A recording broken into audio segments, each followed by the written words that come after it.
गेला महिना ते सव्वा महिना मी गावीच होते, त्यामुळे व्हिडिओ तर आलेच नाहीत, तुम्ही बघत असाल. तर गावी आले, साफसफाई केली, साफसफाईमध्येच 4 दिवस गेले.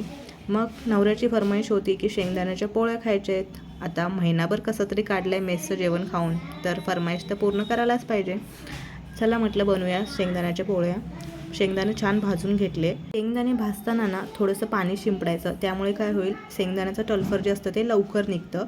मग शेंगदाण्याचे टलफर काढलं, मिक्सरला दरदरीत वाटून घेतलं.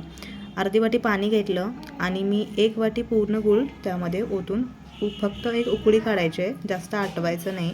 पाण्याचा कमी वापर केला तर गूळ आटवावा लागत नाही, पाण्याचा जास्त वापर केला तर मग थोडा पाक आटवून घ्यावा लागतो.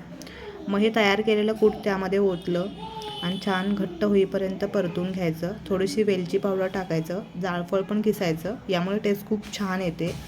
मग वरतून 4-5 चमचे तूप टाकायचं आणि छान मिक्स करून घ्यायचं एक घट्ट होईपर्यंत, कारण आपल्याला हे याचं सारण बनवायचं आहे, पोळी फाटली नाही पाहिजे.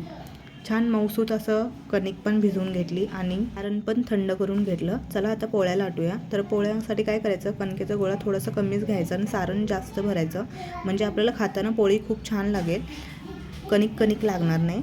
तर मी जेवढं कणिक घेतले ना त्याच्यापेक्षा थोडी जास्त सारण घेतले. सारण छान भरून घ्यायचं, कडा मुजवायच्या आणि पोळी लाटून घ्यायचं. पोळी हलक्या हाताने लाटायची म्हणजे फाटणार नाही.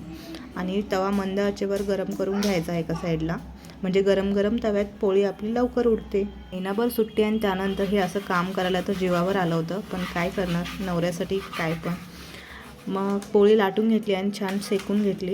ह्या जर का आपण खरपूस अशा पोळ्या भाजून घेतल्या ना तर 15 ते 20 दिवस सहज टिकतात, कारण आपण ते जे सारण बनवलं होतं ते पण छान शिजवून घेतलेलं आहे, त्यामुळे. मग पोळी थोडी कडक भाजायची म्हणजे जास्त दिवस टिकेल. असं एक एक करून सगळ्या पोळ्या मी रेडी केल्या. बघू शकताय तुम्ही, खूप छान झाल्या होत्या. आता इथे पोळ्या थोड्याशा गरम आहेत त्यामुळे मऊ दिसत आहेत, पण थोड्याच वेळाने कडक होतील आणि 15 ते 20 दिवस नक्की टिकतील. बघा मग ट्राय करून.